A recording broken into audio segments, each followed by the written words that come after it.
இன்றைய ஆன்மீக தகவல். அழைத்தால் போதும் அடுத்த கணமே நினைத்தது நடக்கும், அஞ்சேல் மனமே.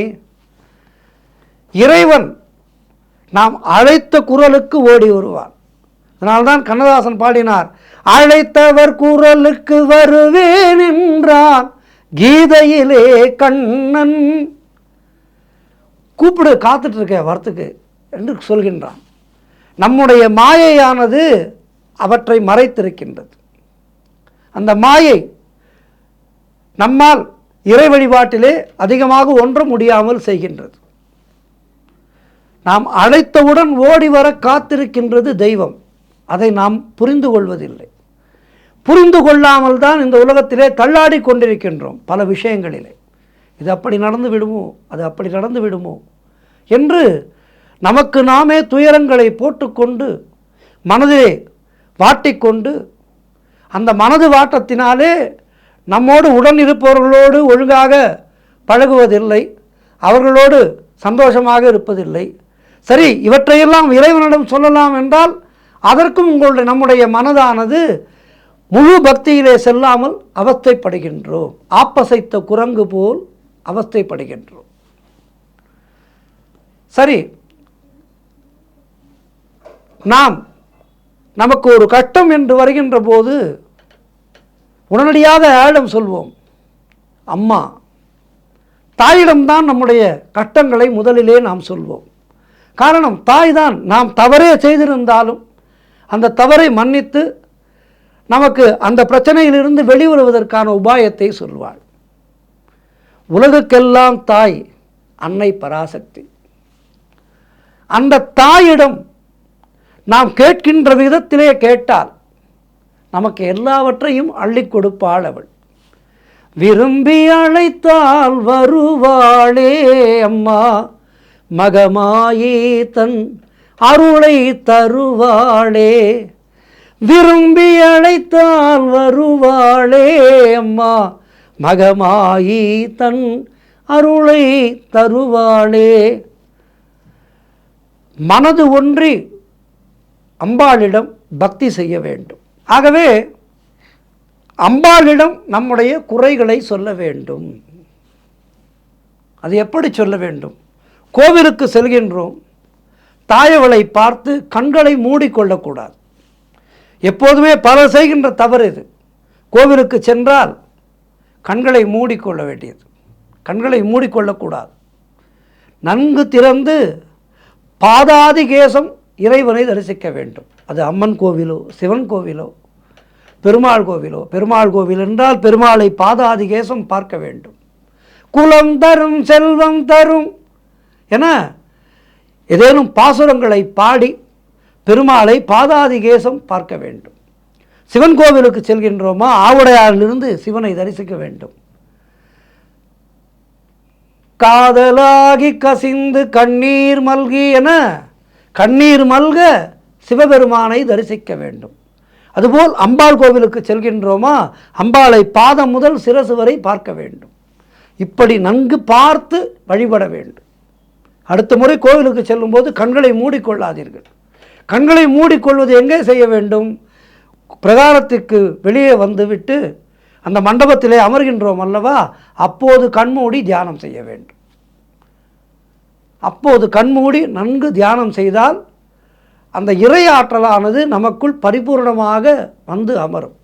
நாம் செய்கின்ற செயல்களிலே ஒரு நேர்த்தி ஏற்படும் அதன் காரணமாக. சரி, இப்போது அம்மனிடம் சொல்ல வேண்டும் என்று சொன்னேன் அல்லவா. நான் சொல்கின்ற இந்த பிரார்த்தனையை செய்யுங்கள், தவறாமல் செய்யுங்கள். உங்களுடைய வாழ்க்கையில் எப்படிப்பட்ட பிரச்சனைகள் இருந்தாலும் அது விலகும். ஏதாவது ஒரு அமாவாசை அன்று 50 கிராம் நல்ல பசுனை, தூய பசுனை, 50 கிராம் நல்லெண்ணெய், இந்த இரண்டையும் ஒன்றாக கலந்து வைத்து கொண்டு தாமரை நூல் திரி, கடைகளிலே கேட்டால் நாட்டு மருந்து கடைகளிலே கிடைக்கும் தாமரை நூல் திரி, அதனை வாங்கி கொள்ளுங்கள். அதனை விளக்கிலே போட்டு தீபம் ஏற்றுங்கள்.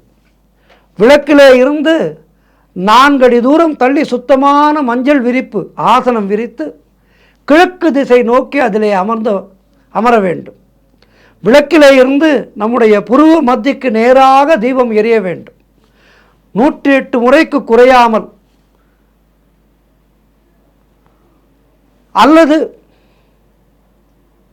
3 அமாவாசைகள் அல்லது 90 நாட்கள் 2 மண்டலங்கள், இப்படி உங்களால் முடிந்ததை தேர்ந்தெடுத்து கொள்ள வேண்டும். தினமும் செய்ய வேண்டும். தினமும் அமாவாசை அன்று தொடங்கி தினமும் செய்ய வேண்டும்.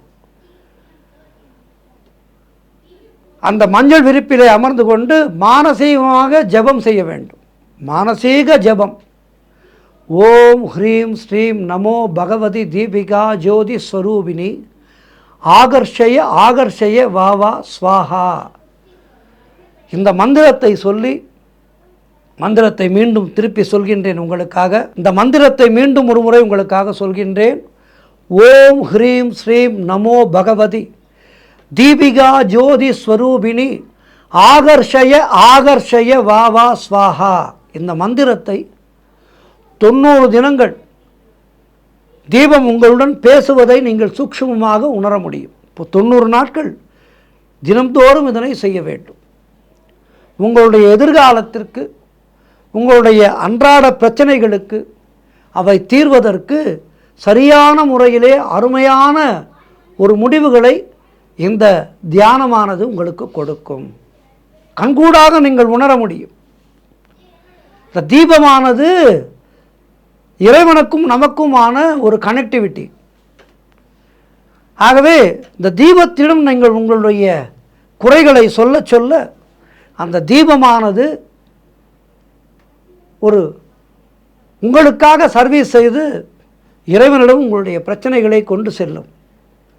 உங்களுடைய பிரச்சனைகள் தீர்வதற்கு இறைவன் உங்களுக்கு உபாயங்களை நிச்சயமாக கொடுப்பார். ஆகவே உடனடியாக இந்த பயிற்சியை துவங்குங்கள். அமாவாசை அன்றுதான் துவங்க வேண்டும் என்று இல்லை. நாளெல்லாம் திருநாள் தான். இறைவனை நினைக்கின்ற நாள் எல்லாமே நல்ல நாள் தான். ஆகவே ஒரு நல்ல வெள்ளிக்கிழமையாக பார்த்து துவங்குங்கள், செவ்வாய்க்கிழமையாக பார்த்து துவங்குங்கள். அமாவாசை அன்று தான் துவங்க வேண்டும் என்றில்லை.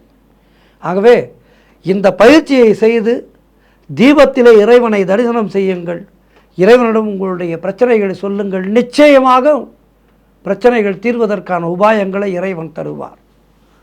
நல்லபடியாக வாழலாம் இந்த உலகிலே. இறைவன் கொடுத்த பிறப்பு. சந்தோஷமாக இருப்போம், பிரச்சனைகள் இன்றி இருப்போம், கவலைகள் இன்றி இருப்போம். நன்றி, வணக்கம்.